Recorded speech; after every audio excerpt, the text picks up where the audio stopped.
باشە مامۆستا هەنێجار نیقابم هەنێجار بۆ دەرەوە ئەیکەم بە شێوەیەکی زۆر ناشرین پێم بەڵام بۆچی نیقابەکەی لەبەر چی ئەیکەیت یعنی هەنێجار شتیوە ئەبینی زۆر زۆر ناخۆشە لە خۆتەوە تەریقە بیتەوە یان ئەڵێن ئەم نیقاب و عەبایەت یان ئەڵێن ئەم نیقاب بۆچی تەریقە بیتەوە خوشکە بە ڕێزەکەم خۆ تۆ بەقەت شێوەیەکی زۆر ناشرین کچەکەم بەڵێ ڕوبێکی ئێمە قسە و پێ نەکراوە بۆچی عیبە شانازی هەکەم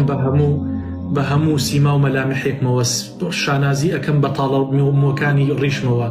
بە عەمامە و بە جبە و بە مێزەرمەوە شانازی ئەەکەم بە تەوحیدەکەمەوە شانازی ئەەکەم بە منارەی مزگەوتمەوە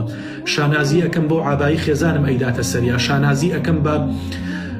بەو پێڵاوەی کەوا ئەچمە مزگەوت پێی شانازی ئەەکەم بە پەڕەکانی قورئانەوە بە بەرماڵەکان شانازی ئەەکەم بە بینینی کەعبە بە ناوی مەکە و مەدینە ئەگەشێمەوە بۆچیش بۆت لە ئێوە شەرم لە چیەکەن شەرم لە چیەکەن خەڵک شانازیەکە بە داوێن پیسی خۆیەوە شانازیەکە کە دزە شانازیەکە کەوا گەندەڵە شانازیەکە کەوا تەقەی لە خەڵک کردووە شانازیەکە کەوا ڕۆژی ئەوە نەزینای کردووە شانازیەکە ئەڵێ ئیمڕۆ چوار بتڵ بیرەم خواردوێتەوە ئیمڕۆ چوار قاپ عارەقم خوارد سەرخۆش نەبم تۆ بۆ شانازی ناکەی بە نیقابەکەتەوە کە تاجێکە یەقینتە بێ واللهی تاجێکە لە سەرتان قەسەمەن بالله بۆ دیگارتانە واللهی حیمایە و حرەستانە واللهی لە ئاربیجی بەهێزترە لە سەرتان بۆیە یعنی شانازیکەن بە نیقاب و بە حیجابتانەوە ئەو سەرپۆشەی ئێوە داوتانە سەرتان ئەوە شکۆیە ئەوە عیزەتە ئەوە کەرامەتە ئەوە هێزە و ئینەرجیە توانایە قووەتە هەموو شتێکە بۆ ئێوە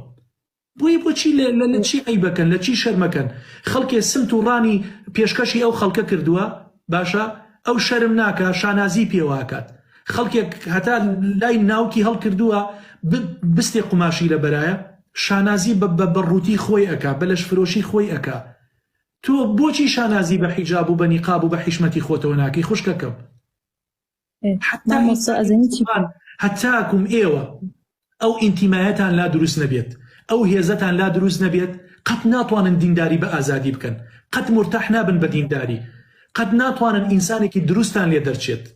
لە زانکۆی شانازی بکە بە نیقاب و بە حیجاب و بە عاباتەوە لە بازاڕی شانازی بکە ئەسڵەن تو ئەبێ بەزەید بەو ئافرەتەیە بێت کە سمت و ڕانی خۆی دەرخستووە خەڵک سەیریەکات پیاوی خەڵک تەماحیتیەکات پیاوی خەڵک تەحەڕوشی پێواکە و ئەیجوڵێنێت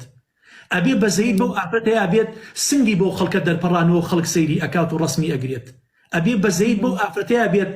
کۆڵێ میکیاج و سوراوی کردووە هێشتا جوان نییە هێشتا کە لەنجەولار نییە هێشتا کە ئافرەتێکی نازانم هیچ نییە ئەبێت تۆ بەزەید بەوەیە بێت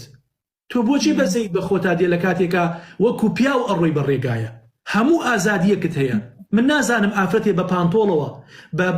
بە تەنورەیەکی کورتەوە بە جلێکی نیمچەڕوتەوە چه ئازادیەکی لەو بازاڕەیە هەیە چه ئازادیەکی لە زانکۆیە هەیە هیچ ئازادیەکتان نیە حاشا وەلیلە هەموو خەڵک سەیرت ئەکات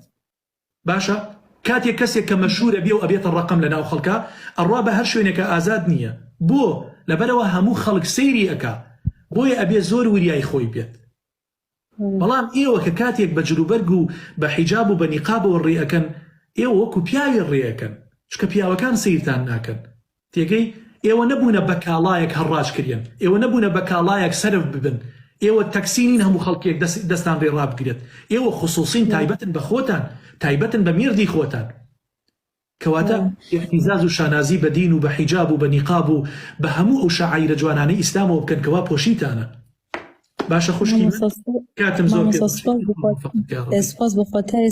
قسە هیچ کەسێکی حجابەکەم دانە ناو نیقابەکەشم دانەوە بەڵام مامۆستا لە هەنی پرسیارێکمەیە موقیفێک دێتە پێشم بۆ نمونە خزمێکمان دێ بۆ ماڵمان پیاویشە مامۆستا دەست هێنی تەڵقە بکات زۆر زۆر لام ناخۆشە دەست نابێت تەریقە بێتەوە یعنی زۆر ناخۆشە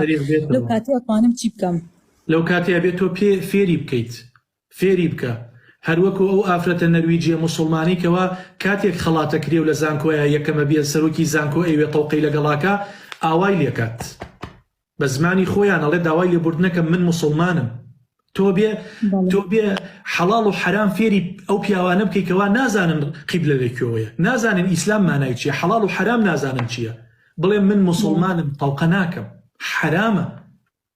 هەر تەڵقەیەک لەرگە نامەحرەمێکایکەی لەمسێک لەرگە نامەحرەمێکا بە ئەنقەز بیکەی واللهی شیشێ لە تەڵقی سەرت داکوتن ئەوەت باشترە لە قیامەتە وەک ئەوەی کە تاوقەیەک لەگەڵ پیاوێکا بکەیت. بۆیە زۆر بە ئاسانی زۆر بە سەربەرزانەوە بڵێ تەوقە ناکەم بە خێربێ هاتی سەر چاومان، بەڵام تەوقە لەگەڵ پیاوە ئاکری و ئافرەتش لەگەڵ ئافرەت ئایکات. سەکە زۆر جوانە مامۆستا، سپاس بۆ